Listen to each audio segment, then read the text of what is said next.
અત્રે ઉપસ્થિત વિરમગામ વિધાનસભાના યુવા ધારાસભ્ય શ્રી હાર્દિકભાઈ, વેબસાઇટમાંથી પધારેલા વિકાસભાઈ પટેલ, ટાઉનથી દવે સાહેબ તથા વેબસાઇટની ટીમ,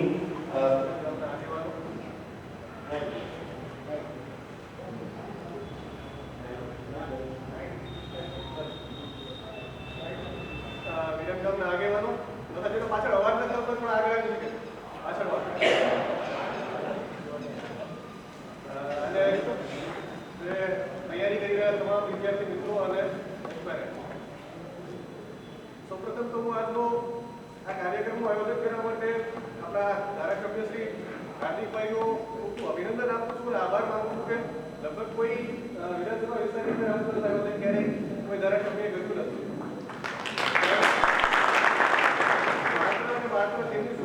એમને જે વિચાર આવ્યો કે બધા વિદ્યાર્થીઓ જે આપણા વિસ્તારના વિદ્યાર્થીઓ જે મહત્તમ પરીક્ષા પાસ કરે અને મહત્તમ સરકારી નોકરીમાં લાગે તે હેતુથી આયોજન કર્યું છે. આ સેશનને આપણે હું ઘણી બધી સૂચનો આપી છે, ઘણી બધું માર્ગદર્શન આપવું છે. એટલે સેશનને હું વધારે પડતો મોટિવેશન સેમિનાર તરીકે નથી કરવા માંગતો, પણ આપણે થોડું ઇન્ટરેક્ટિવ સેશન કરીએ કે તમે લોકો તૈયારી કરો છો તો તમારે લોકોને અહીંયા આ સેમિનારથી શું અપેક્ષા? હું અહીંયા આવીને કહીને જતો રહીશ, તમારી અપેક્ષા કંઈક અલગ છે. મારા મનમાં જે એ કહીને જતો રહો તો તમારા લોકોને લાભ નહીં મળે, પણ તમારા લોકોની શું અપેક્ષા છે તો એ રીતે જઈએ તો વધારે સારું ફ્રૂટફુલ સેશન છે. તો જે કોઈ વિદ્યાર્થીને પહેલા પ્રશ્ન પછી તો હું કહેવાનો છું મારે જે કહેવાનું છે, પણ જે પહેલા તમારા પ્રશ્નો છે પહેલા એ સાંભળવા માંગુ છું કે તમારા લોકોને શું આ સેમિનારથી અપેક્ષા છે અને શું જાણવા માંગો કે તમારા મનમાં પરીક્ષા વિશે શું શંકા છે, શું કરવું જોઈએ, શું નહીં કરવું જોઈએ, તે બાબતના પહેલા પ્રશ્નોનું નિરાકરણ કરીએ અને પછી આપણે આગળ જે પરીક્ષા સંબંધિત ચર્ચાથી આગળ કરીએ. તો જે કોઈના પ્રશ્નો હોય તો પહેલા પૂછો કે કઈ રીતે તૈયારી કરવી, શું તકલીફ પડે છે, ક્યારે વાંચવું, ક્યારે ઉઠવું, ક્યારે રનિંગ કરવું. એક્ઝામ નજીક આવે ને ત્યારે થોડીક અંદરથી એમ થાય કે એક્ઝામ આવી ગઈ. એક્ઝામનો જ્યારે ટાઈમ હોય ત્યારે તો તૈયારી થાય જ. જેમ જેમ ટાઈમ નજીક આવવા માંડે ને એમ થોડુંક અંદરથી બીક લાગવા માંડે કે નહીં થાય તો. બીજા કોઈનો પ્રશ્ન? પહેલા બધા પ્રશ્નો એકવાર સાંભળી લઉં પછી હું બધાનું કન્ક્લુઝન એક સાથે કોમ્પ્રેન્સ કરું. બીજા કોઈના પ્રશ્નો?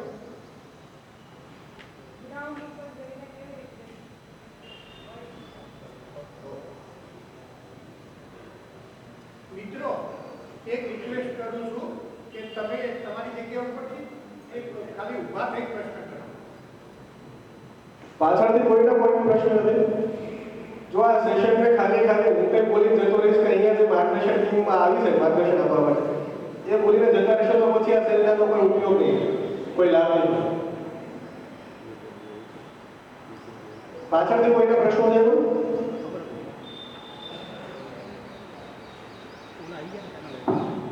ઠીક છે, તો પછી હવે હું જે બે પ્રશ્નો આવ્યા છે પેલા એમને આન્સર કરું છું કે જે તમારો પ્રશ્ન છે કે એક્ઝામ નજીક આવે છે ત્યારે થોડું ગભરામણ જેવું થાય છે, આવું થાય છે.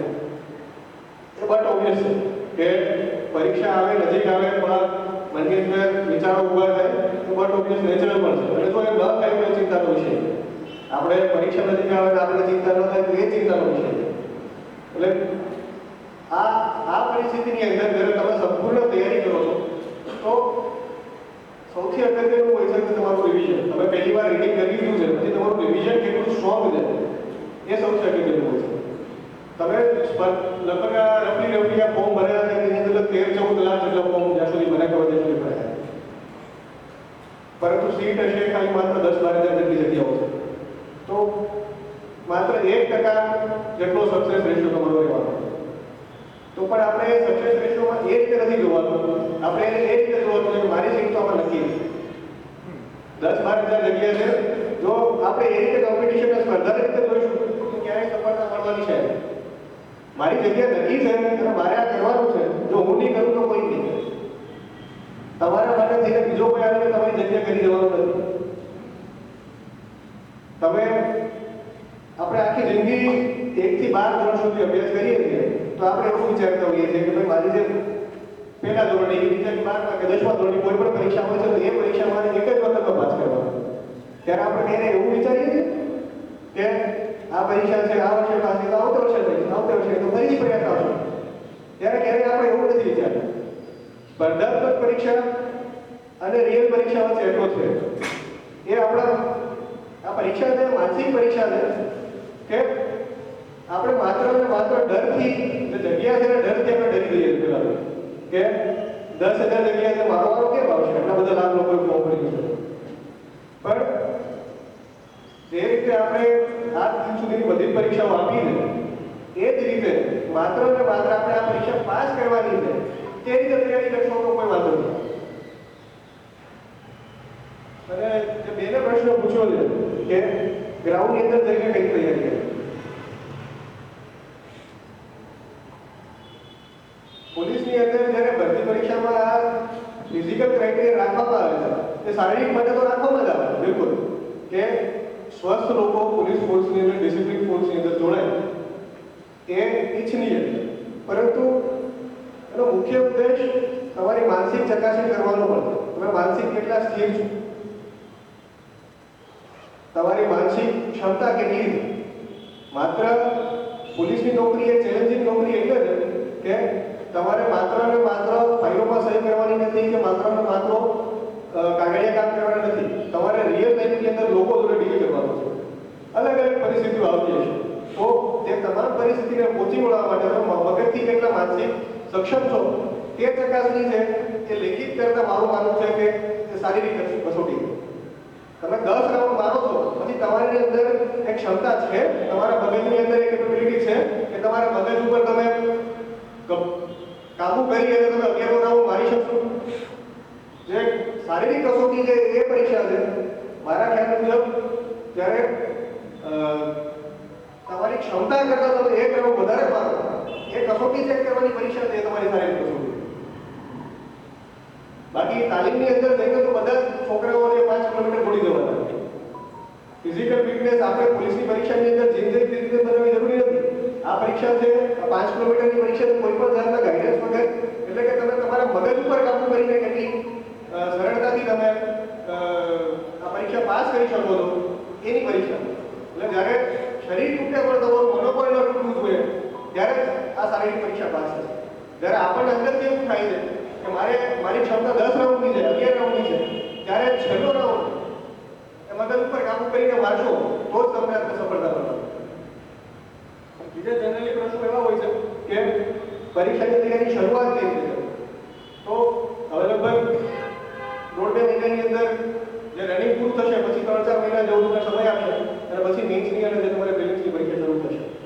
તો એ પરીક્ષા માટે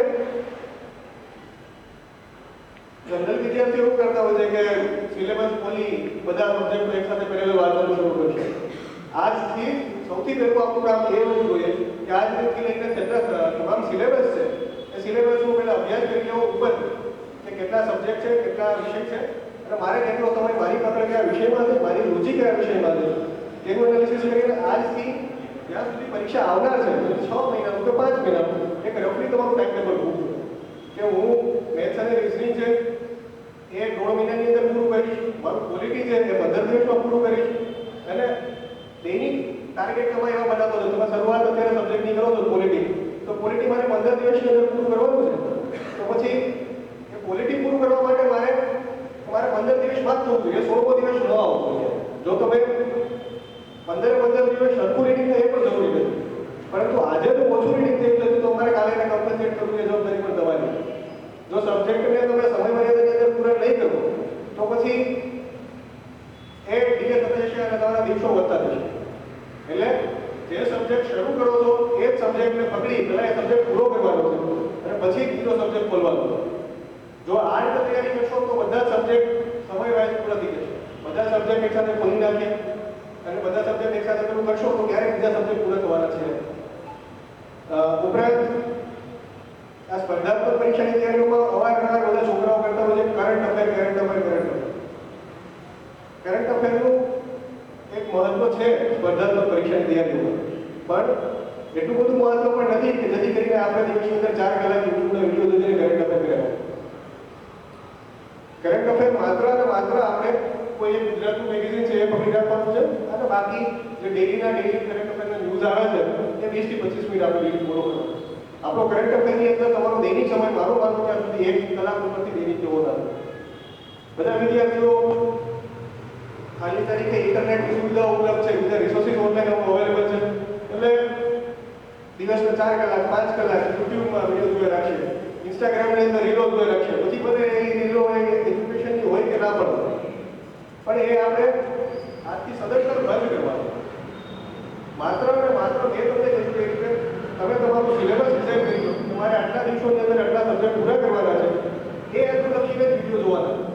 યુટ્યુબની અંદર તમારે હજારો વિડીયો આવવાના છે ફ્રીની અંદર, તો તમારો વિડીયો ખોલી અને લાવો પરિવાર અડધી કલાક માઇન્ડ ફ્રેશ કરી લો, એ રીતે બિલકુલ નથી જોવાનું. જો એ રીતે વિડીયો જોવાનું શરૂ કરશો તો પછી દૈનિક તમારી 3 કલાક 4 કલાક ક્યાં જતી રહેશે ખબર નહીં પડે.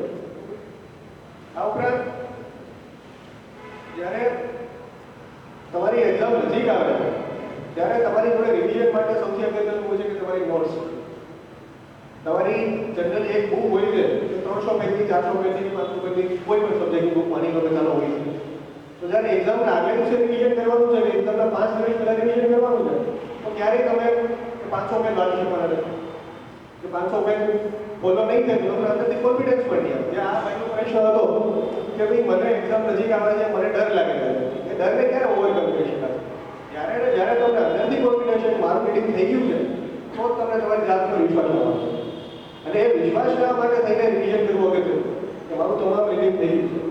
અને એ રીડિંગ માટે થઈને આપણે જ્યારે આપણે પહેલું રીડિંગ કરો ત્યારે કંઈ નોટ્સ નહીં બનાવો, જ્યારે સેકન્ડ રીડિંગ કે થર્ડ રીડિંગ તમે કરો છો વિષય ત્યારે તમે નોટ્સ બનાવો. જેથી કરીને એ રીડિંગની જે નોટ્સ છે બહુ નાની હોવી જોઈએ કે તમારે 1 દિવસ કે 2 દિવસની અંદર આખા સબ્જેક્ટનું રિવિઝન થઈ જાય. વધીને 2 દિવસની અંદર તમામ 7 કે 6 7 સબ્જેક્ટ આવે છે, હિસ્ટ્રી, પોલિટી, કલ્ચર, કરંટ, બધાનું રિવિઝન તમારું 2 દિવસની અંદર થઈ જાય તો તમને એક્ઝામ વિશે કોન્ફિડન્સ. એટલે એ રીતની નોટ્સ બનાવવાની છે. અને બાકી ક્યારે એ રીતનો આવ નથી રાખવાનો કે મારું શું થવાનું છે. મેં કીધું એમ ડેલી એક રૂટીન નક્કી કરી નાખવાનું છે અને તમારી માનસિક સાયકલ છે, આપણે બોડીને બાયોલોજીકલ સાયકલ એને એ ફોર્મેટની અંદર ઢાળવાની છે કે જેથી કરીને તમારું 6 મહિના માટે કે વર્ષ માટે થઈ અને બાયોલોજીકલ સાયકલ એક સરખી. સવારે 3 વાગે કે 4 વાગે 5 વાગે જે વાગે ઉઠવું છે તો 6 મહિના માટે ડેઈલી સવારે ફિક્સ એ જ રૂટીન રહેવું. પછી આજે 6 વાગે ઉઠ્યા છે, કાલે થાકી ગયા તો 8 વાગે ઉઠીએ છે, પછી પાછા કોઈ દિવસ કમ્પન્સેટ કરવા માટે 4 વાગે ઉઠશું. એ રીતનું ટાઈમ ટેબલ ક્યારેય નહીં બનાવો.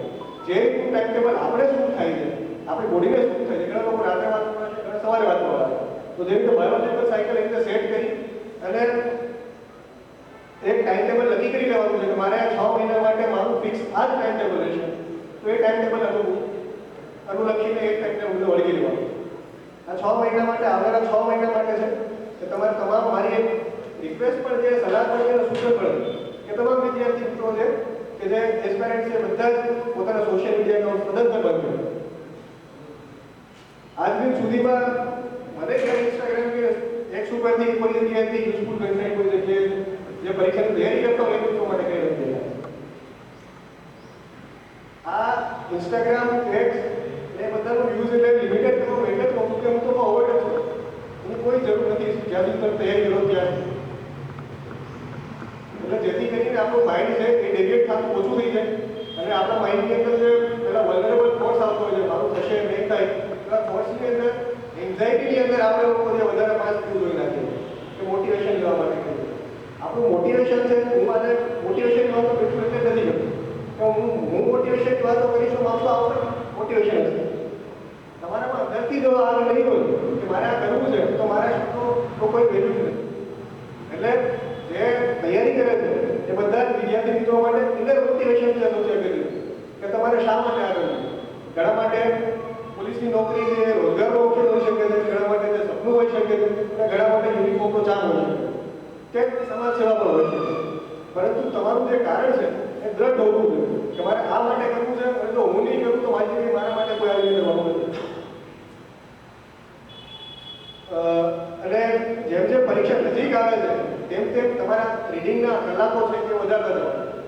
અત્યારથી જો ઘણા લોકો કહેતા હોય કે ભાઈ 12 કલાક રીડિંગ કરવું કે 15 કલાક રીડિંગ કરવું તે શક્ય છે નહીં. એટલે જે લોકો એવું મગજમાં માનીને ચાલતા હોય કે જે પરીક્ષા બાદ થઈ ગયા પછી વિદ્યાર્થીઓ વાતો કરતો હોય કે હું આખી રાત વાંચતો કે હું 15 કલાક વાંચતો તો વસ્તુ તદ્દન ખોટી. 6 મહિના માટે, વર્ષ માટે, પ્રોલોગ જર્ની માટે તમે ક્યારેય 12 કલાક વધારે તમે રીડિંગ કરી નાખો. હું કહેતો પણ નથી કે કોઈ એટલું રીડિંગ કરવું પડતું. આપણે જે રીડિંગ છે એ બી આપણે પરીક્ષાના જે પ્રીવિયસ યરના ક્વેશ્ચન પેપર છે તેને જોઈને તૈયારી કરવાની છે. કઈ ટાઈપના પ્રશ્નો પૂછાય તમે વાંચો તો શું એ જરૂર નથી. જે આયોગને શું જોઈએ છે, કે ભરતી બોર્ડને શું જોઈએ છે, તો એ જ તમને ખબર નહીં હોય તો આપણી તૈયારીનો કોઈ મતલબ નથી.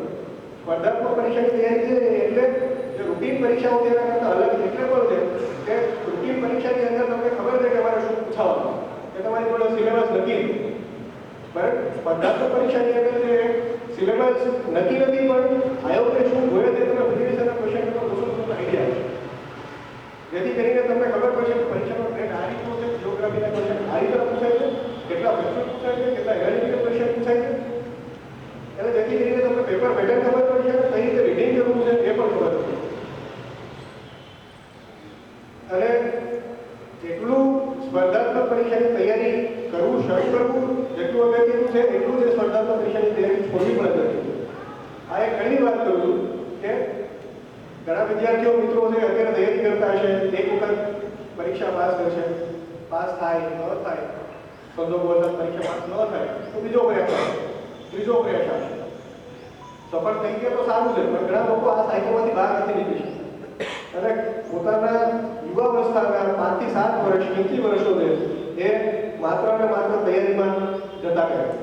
જેથી કરીને પાછળથી એની જ્યારે ઉંમર થાય છે કે હવે તો કોઈ કામ ધંધા રોજગાર કરવા પડશે, ત્યારે તમારી પાસે કોઈ એવી ફ્રૂટફુલ સ્કિલ કે ફ્રૂટફુલ એવી સ્કિલ રહેતી નથી. એટલે જેથી કરીને પછી આપણે બીજા પરચુરણ વ્યવસાયના કામે લાગુ થતું. તો જોડે જોડે હું એ પણ અપેક્ષા રાખું છું બધા વિદ્યાર્થીઓ સાથે કે આ સ્પર્ધાત્મક પરીક્ષાની સાથે સાથે આપણે એક એવી સ્કિલ પણ ડેવલપ કરીએ કે જો સ્પર્ધાત્મક પરીક્ષાની અંદર આપણે સફળ નથી થતા તો પછી આપણે જોડે લાઈફની અંદર બીજો ઓપ્શન એક રહે. આપણે આશા રાખીએ કે બધા જ મિત્રો પાસ થાય, પણ એ પણ વાસ્તવિકતા છે, ઘણી નવી વાસ્તવિકતા છે કે બધા મિત્રો પાસ થવાના નથી. તો આપણી જોડે એક બીજો ઓપ્શન પ્લાન બી તરીકે હોવો જોઈએ કે જો હું આ પરીક્ષામાં પાસ નહીં થાઉં તો મારે 3 વર્ષ તૈયારી કરવી છે, મારે 4 વર્ષ કરવી છે, 4 વર્ષ પછી હું શું કરીશ એ પણ તમારા માઇન્ડમાં અત્યારે હોવું જોઈએ. માત્ર ને માત્ર તૈયારી કરીએ છીએ, અનંત કાળ સુધી તૈયારી કરતા રહીએ તો પછી આખી લાઈફ એ રીતે ચાલવાની નથી. હું આશા રાખું છું કે આજ હોલની અંદર પરિવાર 6 કે 8 મહિના પછી આપણા યુવા ધારાસભ્યની આગેવાનીમાં પરિવાર ભેગા થઈએ, પણ ગાઈડન્સ સેમિનાર તરીકે નહીં પણ સન્માન સમારોહના કાર્યક્રમની અંદર ઉપસ્થિત વધારેમાં વધારે ઉપસ્થિત વિદ્યાર્થીઓમાંથી વધારે છોકરાઓ પાસ થાય અને મહિલાઓ પાસ થાય તેવી આશા રાખીએ છીએ. અને જેમ મેં પ્લાન બીની વાત કરી એના માટે હું એ જ કહેવા માંગુ છું કે क्यों डरे जिंदगी से क्या होगा, क्यों डरे जिंदगी में क्या होगा, कुछ नहीं होगा तो तजुर्बा होगा. એટલે